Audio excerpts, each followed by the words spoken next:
Tidak hanya politisi senior atau wajah-wajah lama yang akan bertarung di pemilu legislatif 2024 nanti. Ada juga wajah baru yang juga terjun bertarung memperebutkan kursi di Senayan. Salah satunya dari Dapil Jawa Barat 10, ada Pepi Tommy Sudrajat. Berlatar belakang pengusaha, pria yang akrab disapa Haji Pepi itu kini membulatkan tekad untuk terjun ke dunia politik untuk pertama kali.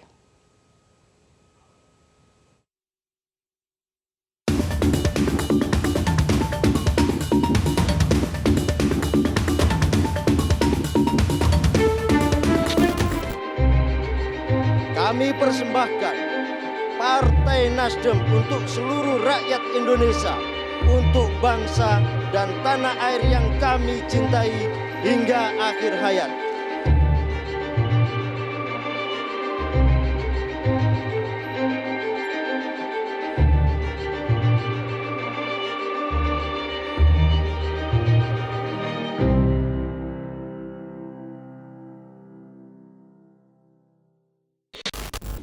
Pepi Tommy Sudrajat, putra daerah kelahiran Ciamis, akan maju dari daerah pemilihan Jawa Barat 10 dari Partai Nasdem untuk pemilu 2024. Pria yang akrab dipanggil dengan sebutan Haji Pepi itu dikenal luas sebagai seorang pengusaha dan kini karena dorongan dari banyak tokoh masyarakat serta keluarga, ia pun membulatkan tekad untuk terjun ke politik.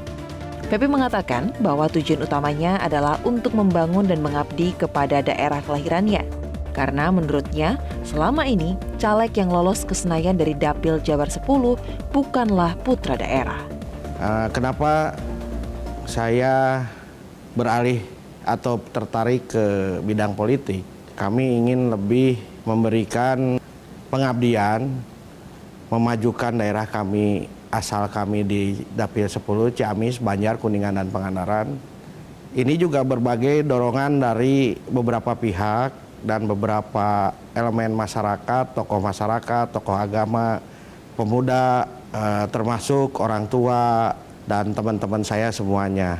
Alhamdulillah mereka menyambut semua. Ya, saya pengen sebagai putra daerah memajukan daerah saya pribadi, daerah asal, karena kebanyakan, mohon maaf ya Pak, anggota DPR RI yang sekarang ada di Dapil 10 ini banyaknya bukan dari daerah asal, banyaknya dari daerah, kemungkinan ada yang dari Jakarta, ada yang dari mana, ada yang dari Makassar, ada dari mana. Ini saya asli Ciamis loh gitu.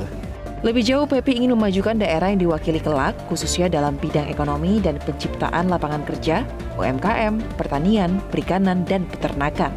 Yang perlu ditingkatkan itu tingkat kesejahteraan, terus lapangan pekerjaan, serta menaikkan UMKM di daerah.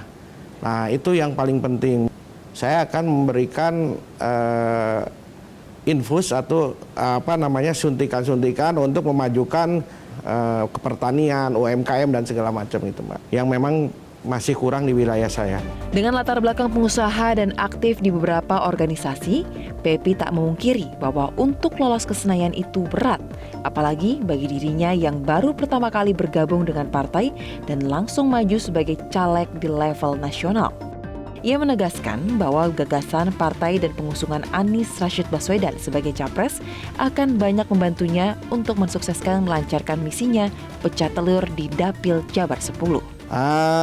Secara pribadi, saya merupakan tantangan, adrenalin, mecahkan telur lahirnya seorang anggota DPR RI dari Dapil 10. Memang cukup berat, tapi saya dengan Nasdem mengusung Bapak Anies Baswedan sebagai calon presiden Republik Indonesia ini karena masanya emang banyak di daerah saya. Pepi pun mengatakan bahwa gagasan Partai Nasdem lah yang membuatnya jatuh hati dan akhirnya memilih bersatu dengan Partai Besutan Surya Paloh itu menjadi pelabuhan politiknya. Ia menegaskan konsep tanpa mahar Partai Nasdem itu bukan hanya omong kosong, tetapi benar terjadi dan ia alami sendiri. Kalau Partai Nasdem, sebenarnya saya sudah lama mengamati partai yang dikomandani oleh Bapak Surya Paloh ini. Saya sangat tertarik dengan program restorasi politik tanpa maharnya. Kebetulan saya aktif di Nasdem sudah sangat ya istilahnya ya lama, terlalu lama juga belum. Tapi dari awal saya mencalonkan menjadi Bacaleg DPR RI, itu tidak ada yang namanya pungutan-pungutan atau mahar-mahar yang harus, kalau misalnya saya daftar jadi Bacaleg harus bayar sekian rupiah, penomoran harus bayar, nomor urut harus bayar, tidak ada. Itu yang dirasakan sampai saat ini, sampai detik ini. Sesuai gitu loh, tidak hanya jargon saja gitu loh. Pokoknya partai yang istilahnya sangat bagus untuk bila mana teman-teman yang mau berkarir di politik lah gitu loh. Optimisme Pepi sebagai wajah baru yang maju sebagai caleg DPR RI dan bertekad untuk pecah telur di Dapil Jabar 10 tentu masih punya PR terkait dengan popularitasnya sebagai pengusaha dan putra daerah yang harus dibarengi kerja-kerja politik yang nyata dan bermanfaat bagi masyarakat.